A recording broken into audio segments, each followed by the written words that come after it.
Bismillahirrahmanirrahim. Assalamu alaikum class. I'm Rashida Parveen and I'm going to teach you Biodiversity to BS Chemistry 3rd on the topics sites, sustainable and unsustainable resources.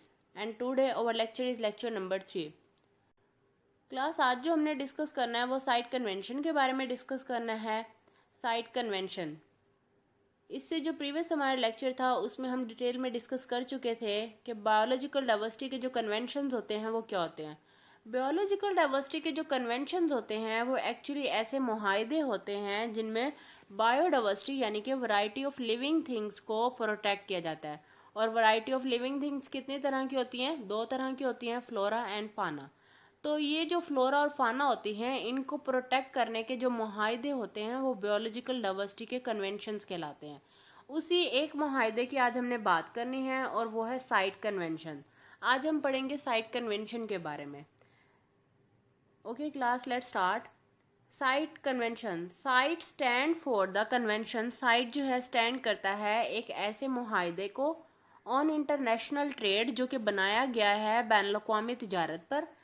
In endangered species की ban अवी तिजारत पर.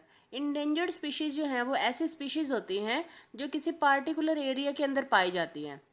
अब वो endangered species किन की होंगी? फाना की और फ्लोरा की, यानी कि एनिमल्स की और प्लांट्स की. It is an international agreement. ये एक बैन अवी मुआहदा है. It was signed in 1975. इसको सबसे पहले साइन किया था 1975 में. It is the only agreement. ये सिर्फ एक ही मुआहदा है विच इंश्योर्स, जो कि यकीन दहानी करवाता है दैट इंटरनेशनल ट्रेड के बैन अवी तिजारत जो है, किन की बैन अवी तिजारत है? प्लांट्स की और एनिमल्स की. Does not threat their survival in the world, कि उनकी बका को नुकसान नहीं पहुंचाती दुनिया में. ये सिर्फ एक ही मुआहदा है जो इस बात की यकीन दहानी करवाता है कि जितने भी प्लांट्स और एनिमल्स हैं उनकी बैन अवी तिजारत जो है उनकी बका को, उनकी नस्लों को, उनकी स्पीशीज को, उनके हैबिटेट को नुकसान नहीं पहुंचाएगी. All the export and import and production of endangered species. अब ये जो इंडेंजर्ड स्पीशी हैं इनकी जितनी भी इंपोर्ट की जाएगी, जितनी भी एक्सपोर्ट की जाएगी बाय द कन्वेंशन, इस मुआहदे के तहत की जाएगी. हैज़ टू बी ऑथराइज्ड, और उसको ऑथराइज्ड होना चाहिए बाय प्रॉपर लाइसेंसिंग सिस्टम. एक प्रॉपर लाइसेंस सिस्टम के तहत उसको ऑथराइज्ड होना चाहिए. 181 पार्टी साइन दिस एग्रीमेंट. 181 मुल्कों ने इस मुआहदे पे दस्तखत किए. It's secretariat is in Geneva, Switzerland. इसका जो सेक्रेटेरिएट है वो स्विट्जरलैंड के शहर जिनेवा में है. इट प्रोटेक्ट्स, ये बचाता है अप्रोक्सीमेटली तकरीबन 5000 स्पीशीज ऑफ एनिमल. 5000 स्पीशीज जो हैं वो एनिमल्स की ऐसी हैं जिन्हें ये प्रोटेक्ट करता है. एंड 2800 स्पीशीज ऑफ प्लांट, और 2800 स्पीशीज जो हैं वो प्लांट की. Against illegal international trade. अब किसके खिलाफ बचाता है? गैर कानूनी बैन अवी तिजारत के खिलाफ. ये जो है प्लांट्स और एनिमल्स की जो स्पीशीज होती हैं उनको गैर कानूनी बैन अवी तिजारत के खिलाफ बचाता है. ठीक है. लिमिटेशंस अब हमने इसकी देखनी है. It does not have any enforcement authority of its own. इसकी अपनी कोई भी एनफोर्समेंट अथॉरिटी नहीं होती. अंडर द कन्वेंशन, इस मुआहदे के तहत release of seized non native species into the ecosystem are prohibited. अब जो सीज नॉन नेटिव स्पीशीज होती हैं उनको इकोसिस्टम के अंदर रिलीज करना प्रोहिबिटेड होता है. Black marketing due to regulations. अब वो कौन कौन से ब्लैक मार्केटिंग किन की जाती है? राइनो हॉर्न के, टाइगर बोन के, एलिफेंट आइवरीज की. नेक्स्ट हमने डिस्कस करना है सस्टेनेबल एंड अनसस्टेनेबल रिसोर्सेज के बारे में. तो सस्टेनेबल और अनसस्टेनेबल रिसोर्सेज के बारे में डिस्कस करने से पहले हमें पता होना चाहिए कि एक्चुअली रिसोर्स क्या होता है. Resource is any substance. Resource कोई भी एक सबस्टेंस होता है that is required by an organism, जो किसी भी ऑर्गेनिज्म के लिए ज़रूरी होता है फॉर इट्स ग्रोथ, उसकी ग्रोथ के लिए. रिसोर्स जो है कोई भी ऐसा सबस्टेंस है जो किसी ऑर्गेनिज्म को अपनी ग्रोथ के लिए ज़रूरी होता है. अब मैं बहुत ही कॉमन सी एग्जांपल आप लोगों को देती हूँ कि जैसे हम ह्यूमन बीइंग्स हैं और हमें जो है अपने ज़िंदा रहने के लिए, अपनी प्रॉपर ग्रोथ के लिए खुराक, पानी, हवा, रोशनी, इन चीज़ों की ज़रूरत होती है. तो ये सारी चीज़ें जो कि हमारी ग्रोथ के लिए, हमारी लाइफ के लिए ज़रूरी होती हैं, सारी की सारी रिसोर्सेज कहलाती हैं। हमें पौधों की ज़रूरत होती है क्योंकि हम उनसे खुराक हासिल करते हैं। इसके अलावा हम पौधों से ऑक्सीजन हासिल करते हैं। हमें हवा की ज़रूरत होती है क्योंकि हवा के अंदर ऑक्सीजन होती है। इसी तरह हमें पानी की भी बहुत ज़्यादा ज़रूरत होती है, सूरज की रोशनी की ज़रूरत होती है। तो ये सारी की सारी चीज़ें जो हैं वो क्या कहलाती हैं? रिसोर्सेज कहलाती हैं। अब रिसोर्सेज जो है ना वो दो तरह के होते हैं, एक सस्टेनेबल रिसोर्सेज होते हैं और दूसरा अनसस्टेनेबल रिसोर्सेज होते हैं। तो सबसे पहले हम डिस्कस करते हैं सस्टेनेबल रिसोर्सेज के बारे में। Sustainable use mean, sustainable use का मतलब है the use of components, components को यूज करना। किसके कंपोनेंट्स को? बायोलॉजिकल डाइवर्सिटी के कंपोनेंट्स को। और बायोलॉजिकल डाइवर्सिटी के दो कंपोनेंट्स होते हैं, एक फ्लोरा और दूसरा फाना, प्लांट्स और एनिमल्स। ठीक है, इन सच अ वे, अब ये जो बायोलॉजिकल डाइवर्सिटी के कंपोनेंट्स हैं इनको इस तरह से यूज करना, एंड एट अ रेट, इस रेट पे यूज करना, that does not lead to the long term decline of biological diversity, कि उनके यूज करने से कोई लॉन्ग टर्म बहरान जो है वो पैदा ना हो जाए, and thereby maintaining its potential, और इसका जो पोटेंशियल है वो मेंटेन किया जा सके, उसको भी मेंटेन किया जा सके। टू मीट द नीड्स, और ज़रूरियात को पूरा किया जा सके, and aspirations of present and future generation, और ऐसा भी हो कि वो हमारी फ्यूचर जनरेशन के लिए भी मौजूद रहें और हमारी प्रेजेंट जनरेशन भी उनसे बेनिफिट गेन कर सके।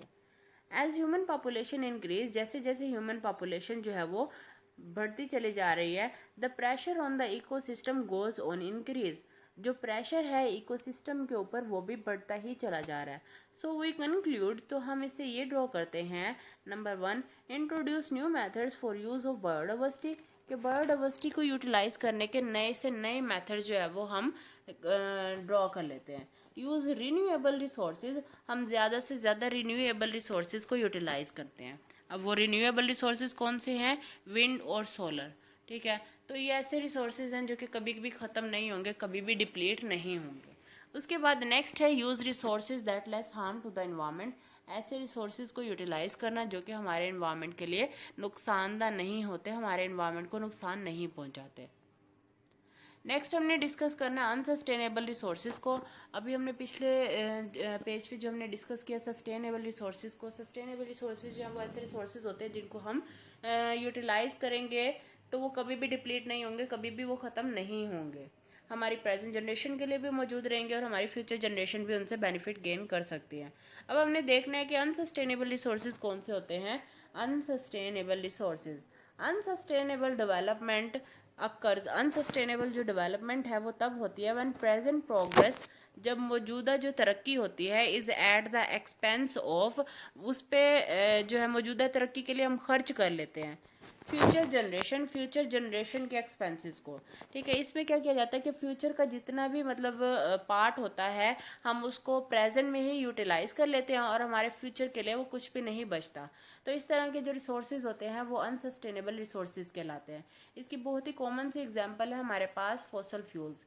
Fossil fuels as they come from the earth, fossil fuels जो हैं ये ज़मीन से आते हैं, एंड आर नॉट रीयूजेबल, और ये रीयूजेबल नहीं होते, and will someday bill depleted, और ये एक ना एक दिन ऐसा आएगा कि फॉसल फ्यूल जो हैं वो इस सफाई हस्ती से मिट जाएंगे, ख़त्म हो जाएंगे। Agricultural practices, land conversion and habitat loss, land conversion जो है वो हो रही है और हैबिटेट लॉस भी हो रहा है, डिफोरेस्टेशन हो रही है। नेक्स्ट है population and contamination of our land, हमारी जो लैंड है वो डे बाय डे पोल्यूट ही होती जा रही है, हमारी एयर जो है वो भी पोल्यूट हो रही है, कंटामिनेट हो रही है, लैंड वाटर एयर ये सारी चीज़ें जो है पोल्यूशन भी डे बाय डे बढ़ता ही चला जा रहा है। नेक्स्ट है soil degradation and soil erosion, और उसके बाद है वेस्टफुल वाटर कंजप्शन। अब हमने डिस्कस करना है सस्टेनेबल एंड अनसस्टेनेबल मटेरियल के बारे में कि सस्टेनेबल और अनसस्टेनेबल मटेरियल कौन से होते हैं। इससे जो पहले था हमने उससे डिस्कस किया है कि सस्टेनेबल और अनसस्टेनेबल रिसोर्सेज की डेफिनेशन को डिस्कस किया है। तो अब हम उन मटेरियल्स के एग्जांपल्स को डिस्कस करेंगे। Examples of sustainable material are, number 1 जो है वो बम्बू है। Bamboo is a perennial grass, bamboo जो है वो पेरिनियल ग्रास है, दैट ग्रोज रैपिडली, जो कि बहुत ही ज़्यादा तेज़ी से बढ़ती है, and does not require harmful pesticide और फर्टिलाइजर टू ग्रो, और इसको अपनी ग्रोथ के लिए किसी भी नुकसानदा केमिकल यानी कि पेस्टिसाइड या फिर फर्टिलाइजर की ज़रूरत नहीं होती। ये इन पेस्टिसाइड्स और फर्टिलाइजर्स के बगैर ही ग्रो करती रहती है। नेक्स्ट है कॉर्क। कॉर्क जो है वो भी एक सस्टेनेबल एनर्जी सोर्स है, सस्टेनेबल मटेरियल है, और ये एक बायोडिग्रेडेबल सब्सटेंस है। इट कैन बी रिसाइकलेबल, इसको हम रिसाइकल भी कर सकते हैं, एंड रीयूजेबल, इसको रीयूज भी कर सकते हैं। नेक्स्ट है repurpose would and steel. Repurpose would and steel वो भी सस्टेनेबल मटेरियल की एग्जांपल है। इसकी मैं आपको ये बहुत ही कॉमन से एग्जांपल बताती हूँ। जैसे हमारे पास लकड़ियाँ हैं और हमें जो है मतलब हमने अपने यूज़ के लिए उनको यूटिलाइज कर लिया, और कुछ जो है लकड़ियाँ वो हमारे पास बच गई हैं। इसी तरह से हमारे पास स्टील भी है, स्टील को कुछ को हमने यूटिलाइज कर लिया और कुछ रह गए हैं, तो हम इस लकड़ी को, इस स्टील को हम रिसाइकल करके किसी और पर्पज़ के लिए यूटिलाइज कर सकते हैं। तो ये जो है ये भी एग्जाम्पल्स है किसकी, सस्टेनेबल मटीरियल की। The practice of recycling would and steel is also sustainable. अब ये जो स्टील और वुड होते हैं ये भी रिसाइकलेबल होते हैं। उसके बाद हमने डिस्कस करना है examples of unsustainable material. Unsustainable जो मटेरियल होते हैं उनकी एग्जांपल्स कौन कौन सी है। नंबर 1 है plastic. As it is made from the fossil fuels. Plastic जो है वो फॉसल फ्यूल से मिलके बना होता है, एंड इज नॉन रिन्यूएबल, और ये भी एक नॉन रिन्यूएबल रिसोर्स है। ठीक है, आपको पता है कि जो फॉसल फ्यूल है वो हमारे पास एक अनसस्टेनेबल एनर्जी सोर्स है। ठीक है, अनसस्टेनेबल सोर्स है, यानी कि इसको एक बार हम यूटिलाइज करेंगे तो ऐसा नहीं है कि हम इसको दोबारा दोबारा इसको रीयूज कर सकें। तो एक ना एक दिन फॉसल फ्यूल ने तो ख़त्म हो जाना है। तो फॉसल फ्यूल से मिलके जितनी भी चीज़ें बनी होंगी, चाहे वो प्लास्टिक हो चाहे वो स्टायरोफॉर्म हो, तो वो सारी की सारी जो हैं वो भी अनसस्टेनेबल होंगी। एक ना एक दिन इन्होंने भी ख़त्म हो जाना है। ठीक है, उसके बाद है next styrofoam. Styrofoam made from fossil fuels. Styrofoam जो है ये भी फॉसल फ्यूल से मिलके बना होता है। Anything that is made from fossil fuel, कोई भी ऐसी चीज जो कि फॉसल फ्यूल से मिलके बनी होती है, because they are not a renewable resource, क्योंकि ये रिन्यूएबल रिसोर्स नहीं है। ठीक है, तो फॉसल फ्यूल से मिलके जितनी भी चीजें बनी होंगी वो सारी की सारी अनसस्टेनेबल मटेरियल कहलाएंगे। उसके बाद है sustainable and unsustainable energy sources के बारे में हमने डिस्कस करना है। तो मतलब एनर्जी के ऐसे सोर्सेज जो कि सस्टेनेबल हैं या फिर अनसस्टेनेबल हैं। Examples of sustainable sources are, number 1 है विंड। विंड जो है वो एक सस्टेनेबल एनर्जी सोर्स है। अगर हम विंड को एक साल के लिए यूज़ करें इलेक्ट्रिसिटी को जनरेट करने के लिए, तो ये हम एक साल में भी इसको यूज़ कर सकते हैं, और आने वाले हर दिन के लिए हम विंड से एनर्जी को जनरेट कर सकते हैं। तो ये जो है एक बहुत ही कॉमन सी एग्जांपल है सस्टेनेबल एनर्जी सोर्स की। Wind is use to generate electricity. Wind से इलेक्ट्रिसिटी जनरेट की जाती है। It is not a finite source, ये एक फाइनाइट सोर्स नहीं है, ये एक अनलिमिटेड रिसोर्स है। And we don't use it all up to generate electricity, और ऐसे नहीं है कि सारी की सारी विंड को हम एक ही बार से यूज कर लें और वो एक ही बार यूज करके खत्म हो जाए, ऐसे बिल्कुल भी नहीं है। नेक्स्ट है sun. Solar power is use to generate electricity. Solar power यानी कि सूरज की रोशनी को जो है वो इलेक्ट्रिसिटी जनरेट करने के लिए यूटिलाइज किया जाता है। इसके एक बहुत ही कॉमन सी एग्जांपल मैं आप लोगों को बताती चलती हूँ कि आजकल ये ट्रेंड बहुत ही ज़्यादा कॉमन हो गया है कि सोलर प्लेट्स जो हैं वो आजकल हर घर में मौजूद है। सोलर प्लेट जो है ये क्या करता है, सनलाइट को कैप्चर करके और हमारे लिए इलेक्ट्रिसिटी जनरेट करता है। ठीक है, तो ये भी जो है एक एग्जांपल है सस्टेनेबल एनर्जी सोर्स की। It is also an infinite source, ये भी एक इन्फिनाइट रिसोर्स है। It does not gate depleted, ये कभी भी ख़त्म नहीं होगा टू क्रिएट एनर्जी, एनर्जी को पैदा करने के लिए। नेक्स्ट है water. Although there are droughts, बेशक यहाँ पे ड्रॉट्स होते हैं, कहत साली होती है। Water is a sustainable source, water जो है वो एक सस्टेनेबल एनर्जी सोर्स है। When we use it appropriately, जब हम इसे एक तरीके से एक मैनर के तहत वाटर को यूज करेंगे।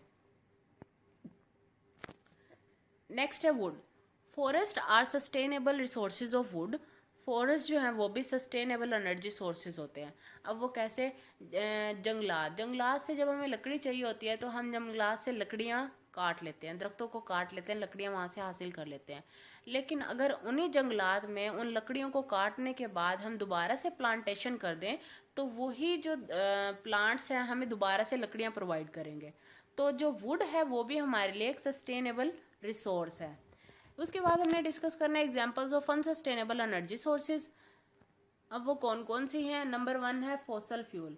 हमने कहा कि फॉसल फ्यूल जो है वो एक अनसस्टेनेबल एनर्जी सोर्स है और इससे जितनी भी चीज़ें हम ऑब्टेन करेंगे वो भी अनसस्टेनेबल एनर्जी सोर्सेज की कैटेगरी में फॉल करेंगे। तो इससे जो चीज़ें बनती हैं लाइक कोल है, ऑयल है, नेचुरल गैस है, ये सारी की सारी ये क्या है? ये भी अनसस्टेनेबल एनर्जी रिसोर्सेज हैं। Once reserve for this fossil fuels run out, एक बार जब इनका जखीरा ख़त्म हो जाता है, किनका? फॉसल फ्यूल्स का। फॉसल फ्यूल्स का ज़ख़ीरा एक बार जब ख़त्म हो जाएगा, वी वॉन्ट बी एबल, हम इस काबिल नहीं रहेंगे टू रिप्लेस दैम, कि हम उनको रिप्लेस कर सकें विद मोर फॉसल फ्यूल्स, और उनकी जगह पे और फॉसल फ्यूल्स को ले आए। नहीं, they will just be gone gone. वो एक बार चली गई हैं, एक बार ख़त्म हो गई हैं, तो इट मीन्स कि वो ख़त्म हो गई हैं। नेक्स्ट आपको यहाँ पे स्क्रीन पे ये देखें, यहाँ पे ये एग्जांपल्स दी हुई हैं। ये अनसस्टेनेबल रिसोर्सेज के एग्जांपल्स हैं, कोल, गैस, ऑयल, ये तीनों। और यहाँ पे विंड इलेक्ट्रिसिटी जनरेट की गई है और ये जो है एक सस्टेनेबल एनर्जी रिसोर्स के एग्जांपल है। उसके बाद हमने डिस्कस करना है इन्वायरमेंटल इश्यूज। इन्वायरमेंटल इश्यूज कौन कौन से हैं जो कि हमारे जिनकी वजह से हमारे जो रिसोर्सेज हैं, चाहे वो सस्टेनेबल हैं चाहे वो अनसस्टेनेबल हैं, तो वो इससे इफेक्ट हो रहे हैं। नंबर 1 है पॉपुलेशन प्रेशर। जैसे जैसे पॉपुलेशन का प्रेशर बढ़ता चला जा रहा है, हमारे जो रिसोर्सेज हैं वो भी डिप्लीट ही होते चले जा रहे हैं। उसके बाद अनसस्टेनेबल लैंड यूज, जो लैंड है उसका भी एक सही इस्तेमाल नहीं किया जा रहा। उसके बाद water, air and noise pollution, ये जो है ये भी हमारे रिसोर्सेज को इफेक्ट करते हैं। उसके बाद है क्लाइमेट चेंज। क्लाइमेट चेंज जो है वो भी हमारे जो रिसोर्सेज हैं उनको इफेक्ट करता है। नेक्स्ट है नेचुरल रिसोर्सेज डिप्लीशन। जो नेचुरल रिसोर्सेज हैं वो दिन ब दिन ख़त्म ही होते चले जा रहे हैं। नेक्स्ट है डिक्लाइन इन प्रोटेक्टेड एरियाज। अब जो प्रोटेक्टेड एरियाज हैं वहाँ पे इतनी ज़्यादा प्रॉपर मैनेजमेंट नहीं है और वहाँ पे इतनी ज़्यादा प्रोटेक्शन नहीं की जाती, जिसकी वजह से वहाँ पे डिक्लाइन हो रहा है। उसके बाद हमने पढ़ना है conservation of biological resources. Biological resources जो हैं अब हमने उनकी कंजर्वेशन पढ़नी है कि हम उनको किस तरह से बचा सकते हैं। अब हमने कहा कि हमारे पास रिसोर्सेज दो तरह के होते हैं, एक सस्टेनेबल और एक अनसस्टेनेबल। जो हमारे पास सस्टेनेबल रिसोर्सेज होते हैं, हम अगर उनको भी एक प्रॉपर वे में मैनेज करके तरीके से चलें तो वो भी हमारे लिए सस्टेनेबल ही रहेंगे। ठीक है, यानी कि हम उन्हें आज भी यूज़ कर सकते हैं और हमें फ्यूचर में भी यूज़ कर सकते हैं। और इसी तरह से हमारे पास जो अनसस्टेनेबल रिसोर्सेज हैं, हम यहाँ पे ऐसे प्रोटेक्शन के मेथड्स पढ़ेंगे जहाँ पे हम वो जो अनसस्टेनेबल एनर्जी रिसोर्सेज हैं उनको हम प्रोटेक्ट कर लें, ताकि वो हमारी present as well as future generation भी उनसे बेनिफिट गेन कर सके। There are the following steps that we should follow. यहाँ पे कुछ ऐसे स्टेप्स हैं जो हमें फॉलो करने चाहिए। चेंज कंजप्शन पैटर्न, जो कंज्यूम करने का पैटर्न है उसको हम चेंज कर दें। इसकी ना मैं एक बहुत ही कॉमन सी एग्जांपल आप लोगों को समझाती हूँ। जैसे हमें पानी की ज़रूरत होती है, अब जब हमें पानी की ज़रूरत होती है तो हम क्या करते हैं, नल को ओपन करते हैं, टैब ओपन किया है और ओपन करके उसको छोड़ देते हैं। अब वो जो पानी है हमारे लिए वो वेस्ट होता रहता है। ठीक है, हमें जितने पानी की ज़रूरत थी वो तो हमने यूज़ कर लिया, लेकिन बाकी जो पानी था वो हमने वेस्ट कर दिया। तो हमें इस बात की ज़रूरत है कि हम अपने कंजप्शन पैटर्न को चेंज करें। अब जितना पानी हमें चाहिए था हम उतना पानी निकालें वहाँ से, टैब से, और फिर उस टैब को वापस से बंद कर दें। तो हमें अपने कंजप्शन पैटर्न को चेंज करना होगा ताकि हमारे लिए रिसोर्सेज जो हैं वो फ्यूचर के लिए भी मौजूद रहें और प्रेजेंट के लिए भी मौजूद रहें। नेक्स्ट है use resources in sustainable manner. Resources को इस तरह से यूज़ करें कि वो सस्टेनेबल मैनर में हमारे लिए मौजूद रहें, यानी कि प्रेजेंट में भी और फ्यूचर में भी। ऐसे ना हो कि उनका लॉन्ग टर्म डिक्लाइन जो है वो क्रिएट हो जाए। नेक्स्ट है रिड्यूस वेस्ट एज पॉसिबल। जितना हो सके अपने वेस्ट को कम से कम करें। नेक्स्ट है ऑर्गेनिक फार्मिंग। जितना हो सके जो चीज़ें हैं उनको ऑर्गेनिक टर्म में लेके आएँ, ऐसे ना हो कि मतलब उनसे बहुत ज़्यादा पोल्यूशन क्रिएट हो। Avoid using large nets for fishing.